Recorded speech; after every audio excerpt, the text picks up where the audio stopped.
tulis di dalam blognya, dia bermimpi dia mati dan menjawab soalan mungkar nangkir. Dia tak mampu untuk menjawab soalan mungkar nangkir. Apabila ditanya siapa Tuhan kamu, dia kata aku tahu jawapan tu tapi tak mampu keluar daripada mulut aku. Kenapa? Sebab dulu dia suka melewat-lewatkan sembahyang. Kenapa tuan-tuan? Sebab waktu masuk saja waktu tuan-tuan, Allah panggil Allahu Akbar, hayya 'alas salah, mari semayang, mari semayang. Waktu tu Allah memanggil tuan-tuan, dan tuan-tuan memilih untuk buat yang lain lebih daripada menyahut seruan Allah.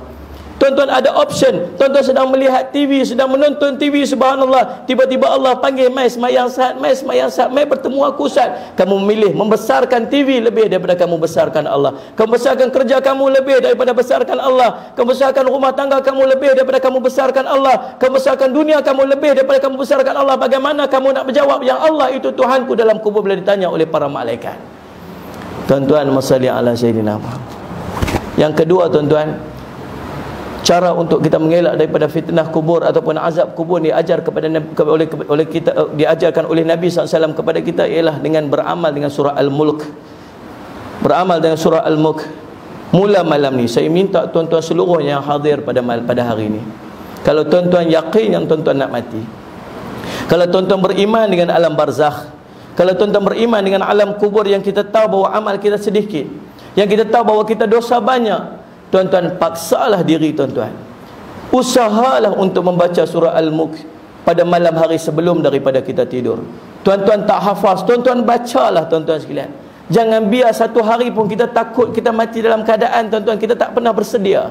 Kita tahu amal kita sedikit, kita tahu dosa kita banyak. Tuan-tuan, sedang orang ajar dekat kita bagaimana cara untuk mengelak daripada fitnah kubur, kita masih abaikan betapa teruk dan dahsyatnya kita ni tuan-tuan sekalian. Mula pada malam ini, pastikan kita mula untuk membaca surah Al-Mulk pada juzuk yang ke-29, surah yang pertama pada muka surat tersebut. Surah Al-Mulk tuan-tuan baca hanya 30 ayat sahaja. Pastikan pada malam ini sampailah ke akhir hayat kita akan beramal dengan surah Al-Mulk. Mudah-mudahan seperti Nabi SAW janji, kita akan terlepas daripada azabnya kubur. Dan yang ketiga tuan-tuan sekalian, bagaimana untuk mengelak daripada azabnya kubur tuan-tuan sekalian, berdoalah kepada Allah dengan doa yang telah diajar oleh Nabi sallallahu alaihi wasallam dalam sembahyang kita.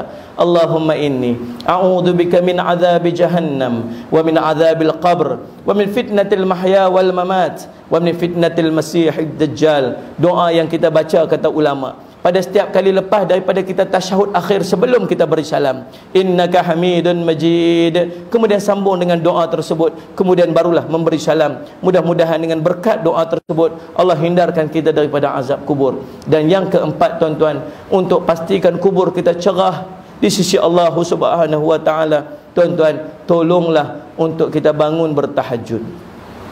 Paksalah diri kita tuan-tuan, usahalah untuk bangun paling tidak 2 rakaat sebelum daripada sembahyang subuh, sebelum daripada azan subuh. Mudah-mudahan kita boleh bangun pada waktu tersebut. Allah akan terangkan kubur kita daripada kegelapan ahlul kubur tuan-tuan.